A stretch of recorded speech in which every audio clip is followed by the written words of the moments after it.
بسم اللہ الرحمن الرحیم۔ السلام علیکم ورحمۃ اللہ وبرکاتہ۔ انٹرنیشنل ریلیشن کا لیسن نمبر 7 ہے نیشنل انٹرسٹ۔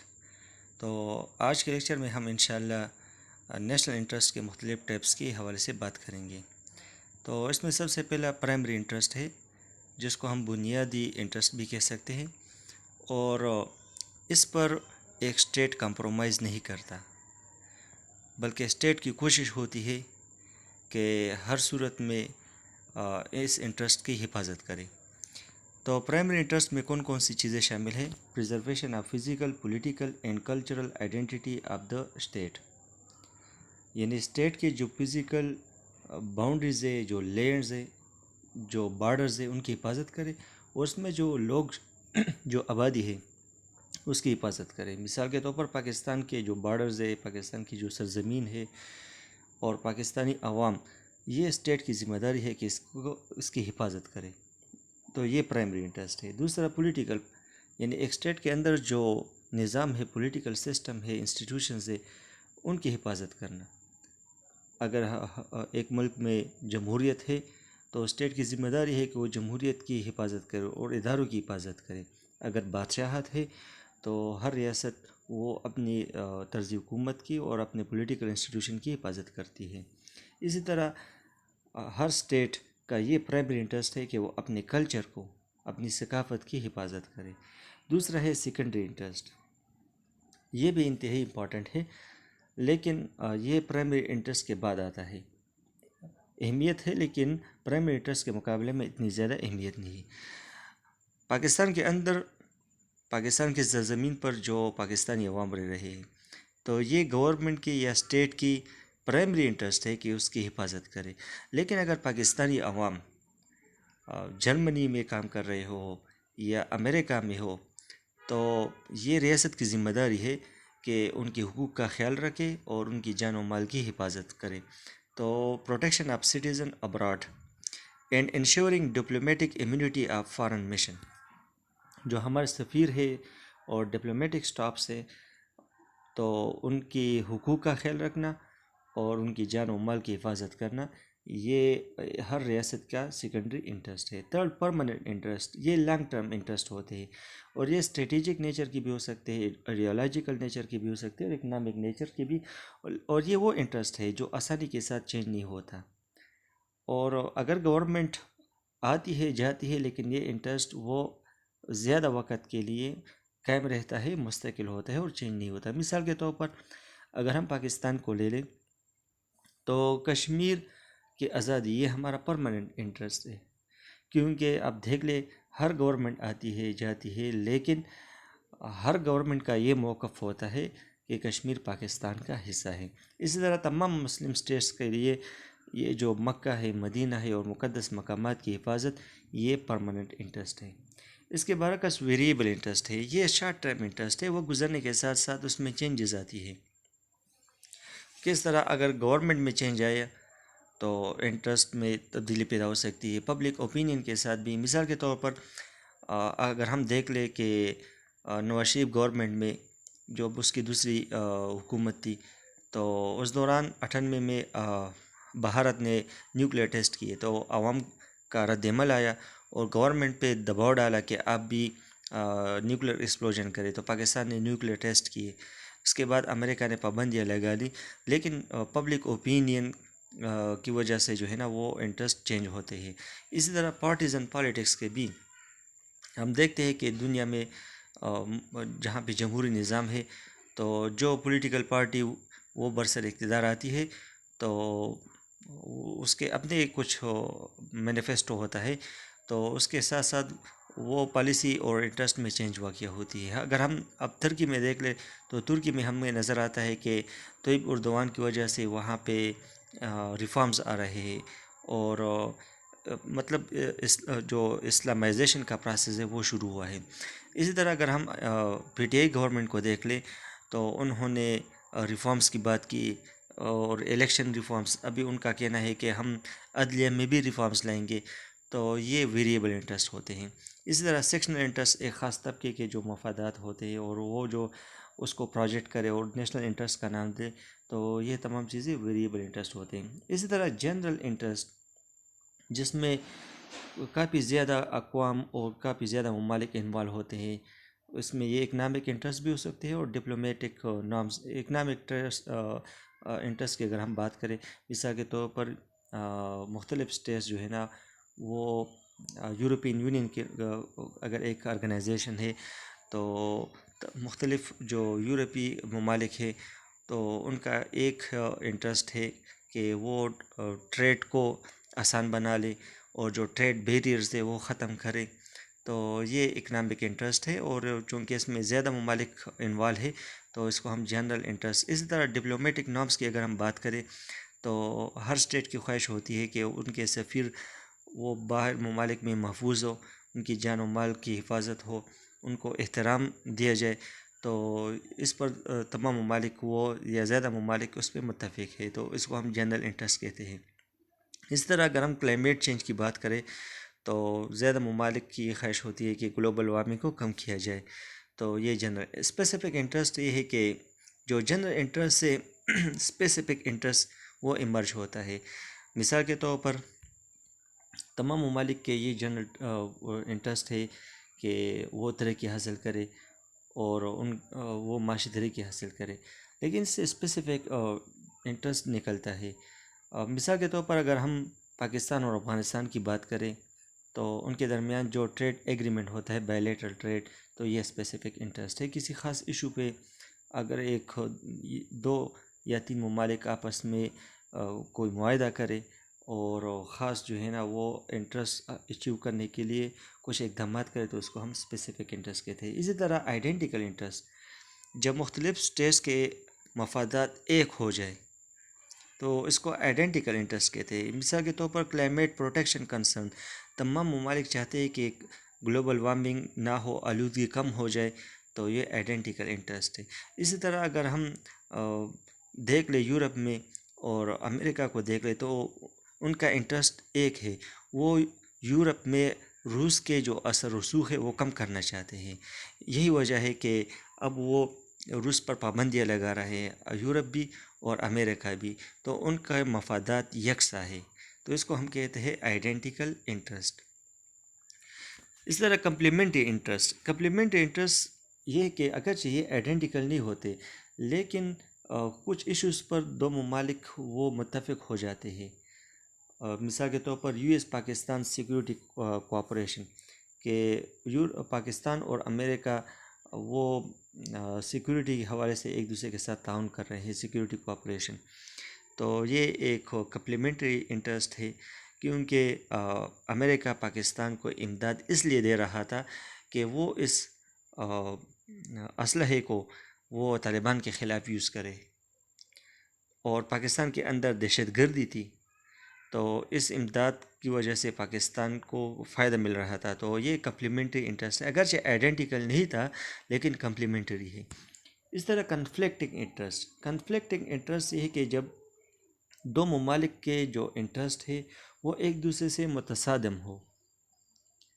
تو ہم دیکھ لیں کہ کشمیر کے معاملے میں پاکستان اور بھارت کے مفادات وہ ایک دوسرے سے متصادم ہیں. اسی طرح اگر ہم دیکھ لیں فلسطین ایشو کے حوالے سے کہ مسلمانوں اور جو اسرائیل ہے تو ان کے مفادات وہ ایک دوسرے سے متصادم ہے. اسی طرح آج ہم دیکھ لیں کہ جو یوکرین کا ایشو ہے تو روس اور امریکہ کے مفادات وہ ایک دوسرے سے متصادم ہے، تو کنفلکٹ آف انٹرسٹ ہے. اسی طرح اگر ہم افغانستان میں دیکھ لیں تو افغانستان میں جب بھارت وہ زیادہ مداخلت کرے تو پاکستان اس کو اپنے مفادات کے لیے نقصان دہ سمجھتا ہے. تو ہم کہتے ہیں کہ یہاں پہ کنفلکٹ انٹرسٹ ہے. تو یہ انٹرسٹ کا جو کنفلکٹ ہے یہ وقت گزرنے کے ساتھ ساتھ چینج بھی ہو سکتا ہے اور میوچولیٹی آف انٹرسٹ بھی بن سکتا ہے، لیکن یہ وقت گزارنے کے ساتھ ہوتا ہے اور ان اے چینجنگ ایکسٹرنل سیناریو کے بعد. تو یہ کچھ انٹرسٹ تھے، اس کے بارے میں ہم نے بات کی کہ یہ ٹائپس سے انٹرسٹ کے. اس کے ساتھ means to promote national interest, ایک کنٹری اپنے انٹرسٹ کو کس طرح اچیو کرتا ہے، کس طرح پروموٹ کرتا ہے، تو اس کے لیے کچھ طریقے ہیں. اس میں پہلا طریقہ ہے کورس آف مینس، اور یہ دو طرح کا ہے. ایک انٹرنل ہے اور دوسرا ایکسٹرنل. جو انٹرنل ہے تو یہ کسی دوسرے اسٹیٹ کے خلاف ڈائریکٹلی استعمال نہیں ہوتا، فورس کا استعمال نہیں کیا جاتا، بلکہ یہ انٹرنل ہوتا ہے. مثال کے طور پر امبارگو کا مطلب یہ ہے کہ آپ کسی کی اسٹیٹ کے لیے راستہ بند کریں. مثال کے طور پر جب امریکہ نے ایبٹ آباد پہ آپریشن کیا تھا اور اسامہ کو شہید کیا تھا، تو اس دوران پاکستان نے امبارگو لگایا اور نیٹو سپلائی بند کر دی. اسی طرح بائیکاٹ، یہ بھی ایک طریقہ کار ہے کہ ایک اسٹیٹ دوسرے اسٹیٹ کے ساتھ بائیکاٹ کرے، تجارت نہ کرے، امپورٹ اور ایکسپورٹس پہ پابندی لگا لے. تو یہ بھی ایک طریقہ ہے. اسی طرح سیویرنگ ڈپلومیٹک ریلیشنز، سفارتی تعلقات ختم کرے، اپنی سفیروں کو بلا لے اپنے ممالک کو. تو اور اسی طرح یہ بھی ایک کورس مینز ہے. یہ ایکسٹرنل بھی ہو سکتے ہیں، اور ایکسٹرنل میں یہ ہو سکتا ہے کہ جنگ ہو سکتا ہے، جیسا کہ امریکہ نے افغانستان پر حملہ کیا، عراق پر حملہ کیا، تو یہ ایکسٹرنل ہے. اس میں اس طرح بھی ہو سکتا ہے کہ جو آفینڈنگ اسٹیٹ ہے اس کی پراپرٹی کو ضبط کرے. امریکہ نے مثال کے طور پر طالبان گورنمنٹ کے جو بینک اکاؤنٹس ہیں ان کو فریز کیا، اور اسی طرح ان کے ساتھ جو معاہدے کیے کسی دوسرے اسٹیٹ کے ساتھ، وہ معاہدے ختم کرے یا اس کے ساتھ جنگ شروع کرے، جیسا کہ امریکہ نے افغانستان کے خلاف جنگ ڈکلیئر کیا، عراق کے خلاف. تو یہ اپنے نیشنل انٹرسٹ کو پروموٹ کرنے کے طریقے ہوتے ہیں. دوسرا طریقہ ہے الائنس. یہ جب آئیڈینٹیکل انٹرسٹ یا کمپلیمنٹری انٹرسٹ پہ دو یا دو سے زیادہ ممالک وہ آپس میں الائنس بناتے ہیں. اس کی مثال نیٹو کو لے لے، کیونکہ تمام ممالک جو نیٹو میں شامل ہے تو اپنی سیکیورٹی کو بڑھانے کے لیے، اپنی حفاظت کے لیے وہ ایک دوسرے کے ساتھ وہ الائنس کر رہے، گروپس بنا رہے. اسی طرح اگر ہم یورپین یونین کی بات کریں تو جو یورپین کنٹریز ہے 28، تو انہوں نے آپس میں ایک اتحاد کیا ہے، اور اکنامک گروتھ کے لیے، اکنامک ڈیولپمنٹ کے لیے انہوں نے یہ الائنس بنایا ہے. تو آئیڈینٹیکل انٹرسٹ کو پروموٹ کرنے کے لیے یا کمپلیمنٹری انٹرسٹ کے لیے یہ الائنسز بنائے جاتے ہیں. اسی طرح ڈپلومیٹک نیگوشیشن، یہ بھی تیسرا طریقہ ہے کہ ڈپلومیسی کے ذریعے سے اپنے انٹرسٹ کو وہ پروموٹ کیا جاتا ہے. تو جو کامن انٹرسٹ ہے تو ڈپلومیسی کے ذریعے سے یہ عموماً اچیو کیے جاتے ہیں. اور ہمیں پتہ ہے کہ جو سفیر ہے مختلف ممالک کے، وہ آپس میں نیگوشیشن کرتے ہیں، ڈائلاگ کرتے ہیں. اسی طرح جو وزیر خارجہ ہوتے ہیں، وزرائے خارجہ، اسی طرح ہیڈ آف اسٹیٹ، وزیر اعظم، صدر، وہ آپس میں ایک دوسرے کے ساتھ بات چیت کرتے ہیں اور مختلف ایشوز پہ بات کرتے ہیں اور اپنے نیشنل انٹرسٹ کو پروموٹ کرتے ہیں. اسی طرح ڈپلومیسی کا ایک بھی فائدہ یہ ہے کہ جو کنفلکٹنگ نیشنل انٹرسٹ ہے اس پہ بات چیت کی جاتی ہے تاکہ جنگ کی ضرورت نہ پڑے. مثال کے طور پر اگر ہم کشمیر کا مسئلہ لیں تو اس پہ ہماری بھارت اور پاکستان کے درمیان لڑائی ابھی ہوئی ہے، لیکن اس کا حل نہیں نکلا. پھر مشرف نے جو انڈیا کے جو ہیڈ آف اسٹیٹس تھے، ہیڈ آف گورنمنٹس تھے، ان کے ساتھ بات چیت شروع کی. اس طرح دنیا میں طالبان کے ایشوز پہ بات چیت جاری ہے، اور امریکہ اور روس کا جو مسئلہ ہے ابھی یوکرین پر، تو یہ مسئلے بھی نیگوشیشن کے ذریعے سے اور ڈپلومیسی کے ذریعے سے حل کیے جاتے ہیں. تو نیشنل انٹرسٹ کو پروموٹ کرنے کے لیے یہ طریقے ہیں. ایک کورس مین ہے، دوسرا الائنس ہے، اور تیسرا ڈپلومیسی ہے. آخری ٹاپک ہے national versus global interest. National interest اور گلوبل انٹرسٹ. نیشنل انٹرسٹ ایک ملک کا جو مفاد ہوتا ہے ایک قوم کا، تو اس کو ہم نیشنل انٹرسٹ کہتے ہیں. اور دوسرا ہے گلوبل انٹرسٹ. یہ ساری دنیا کے مفاد میں جو چیز ہو، جو پالیسی ہو، اس کو ہم گلوبل انٹرسٹ کہتے ہیں. تو اگر ہم انٹرنیشنل پالیٹکس کو لیتے تو یہ انتہائی پیچیدہ ہے. اسی وجہ سے مورگنٹو کا کہنا ہے کہ ایک گورنمنٹ کو، ایک اسٹیٹ کو اپنے نیشنل انٹرسٹ کو پروموٹ کرنا چاہیے، کیونکہ یہ پریگمیٹک اپروچ ہے، یہ پریکٹیکل ہے. اور ظاہر بات ہے وہ مورگنٹو یہ ریئلسٹ تھا، اور ان کا کہنا ہے کہ ہر اسٹیٹ اپنے مفادات کے لیے کام کرتا ہے۔ تو دنیا میں جو انٹرنیشنل پالیٹکس ہے یہ انتہائی کمپلیکس ہے، لیکن دوسری طرف اگر ہم دیکھ لیں تو کافی گلوبل ایشوز ہے۔ مثال کے طور پر انیکوالٹیز ہے، ایک طرف بہت زیادہ امیر لوگ ہیں تو ہر اسٹیٹ میں، اور دوسری طرف انتہائی غریب لوگ ہیں تو انکم انیکوالٹیز بہت زیادہ ہے۔ اسی طرح انوائرمنٹل پرابلمز ہے، گلوبل وارمنگ ہے، گرین ہاؤس گیسز ہے، اسی طرح پولیوشنز ہے۔ تو اسی وجہ سے تمام ممالک کو چاہیے کہ اس پر توجہ دیں اور اپنے نیشنل انٹرسٹ سے نکل کر وہ اس مسئلے پر غور کرے مشترکہ طور پر۔ اور آپ نے سنا ہوگا جب ڈونلڈ ٹرمپ کی گورنمنٹ آئی تو اس نے کہا کہ دنیا کے ماحول کی ذمہ داری امریکہ نے نہیں لی، تو وہ نیشنل انٹرسٹ کی بات کر رہا تھا۔ اس سے پہلے جو باراک اوباما تھے تو انہوں نے ایگریمنٹ سائن کیے تھے، اور انہوں نے مشترکہ طور پر جو بڑے ممالک ہے، ڈیولپ کنٹریز ہے اور ڈیولپنگ کنٹریز، ان کو اکٹھا کیا اور ان کو آمادہ کیا کہ ہم اس مسئلے کا حل نکالیں گے گلوبل وارمنگ کا۔ تو اگر ہم دیکھ لیں تو دنیا میں گلوبلائزیشن کی وجہ سے کنٹریز آپس میں وہ کنیکٹ ہو رہے ہیں، تو یہی وجہ ہے کہ جو نیشنل انٹرسٹ ہے وہ گلوبل انٹرسٹ پہ اثر ڈال رہا ہے، اور جو گلوبل انٹرسٹ ہے وہ نیشنل انٹرسٹ کو متاثر کر رہا ہے۔